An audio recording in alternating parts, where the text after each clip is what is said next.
Добрый день, господа. Сегодня у нас русская народная сказка про Бабу-Ягу уровня Б1. Присаживайтесь поудобнее, заваривайте чай, кофе, печеньки. Давайте начинать. Жили муж с женой. И была у них единственная, любимая дочь. Заболела мать и умерла, а отец женился на другой. Мачеха сразу не взлюбила девочку, ругала всячески. Однажды и вовсе решила от нее избавиться. Думала, как совершить такое страшное дело, и придумала. Подзывает к себе падчерицу и говорит: «Иди к моей сестре, попроси у нее иголку да нитку. Надо бы тебе новое платье сшить». А сестра мачехи была самая настоящая баба-яга, костяная нога. Девочка была послушной, собралась тут же в дорогу, только первым делом зашла в гости к своей родной тетушке. «Здравствуй, тетушка». «Здравствуй, родная. Зачем пришла?» «Послала меня мачеха к своей сестре попросить иголку и нитку. Хочет мне платье сшить.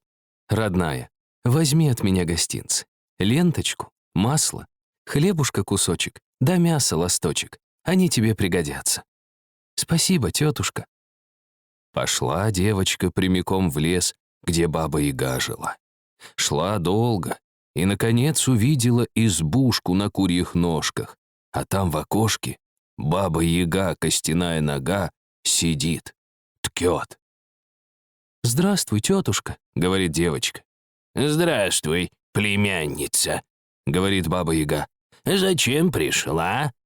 «Меня мачеха послала попросить у тебя иголочку и ниточку, мне платье сшить». Усмехнулась Баба-Яга, костяная нога, и говорит: «Ты, дорогая, садись-ка поработай сперва, а уж я тебя за прилежную работу награжу». Села девочка у окошка и принялась ткать. А Баба-Яга вышла из избушки и говорит своей прислужнице: «Ты баню истопи, да девчонку хорошенько вымой, а я посплю, да потом съем ее». Девочка услышала эти слова. Сидит ни жива, ни мертва.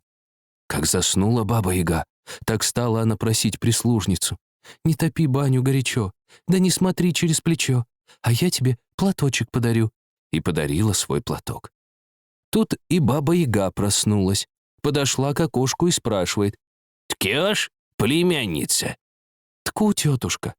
Баба-Яга опять спать пошла, а девочка увидела кота, подзывает его, гладит по спинке и говорит: «Котик, научи, как мне убежать отсюда, а уж я тебе ласточком мяса угощу».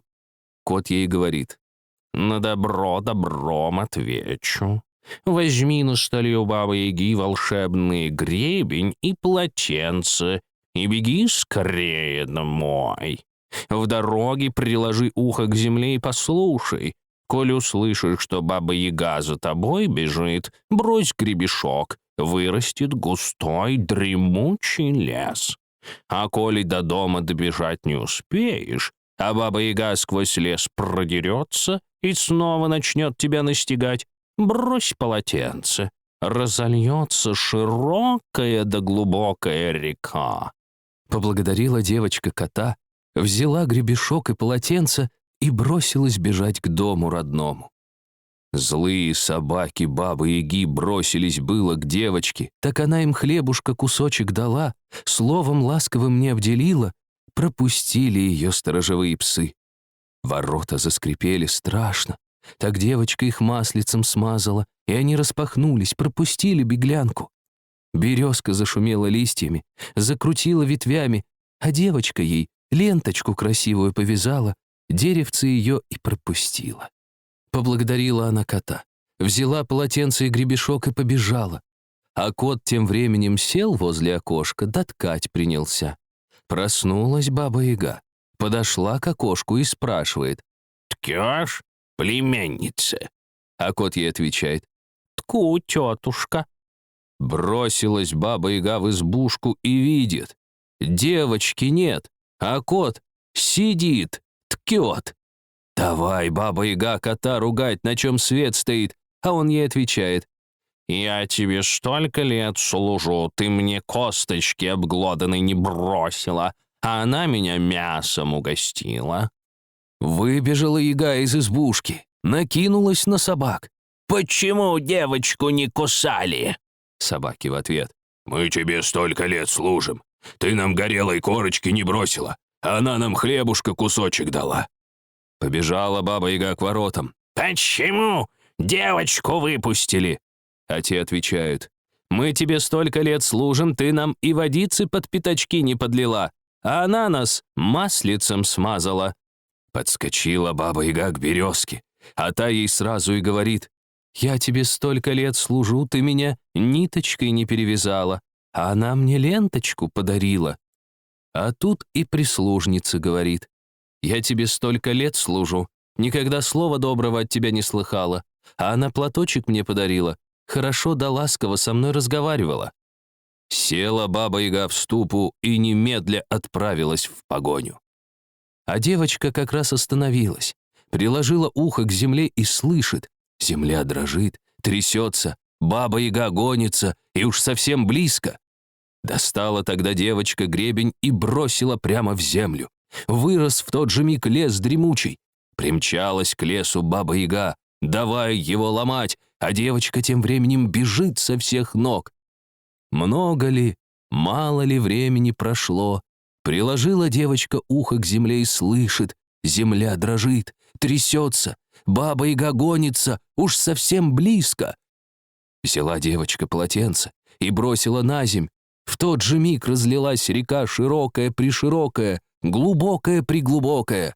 Подскочила Баба-Яга к реке, от злости зубами заскрипела, не может через реку перебраться. Рассердилась старуха, легла на берег, стала воду пить. Пила, пила, пила до тех пор, пока не лопнула. А девочка тем временем уже к дому подбегает. Прибежала в дом, к отцу бросилась и говорит: «Ах, батюшка, меня мачеха посылала к своей сестре, а сестра ее — Баба-Яга, костяная нога.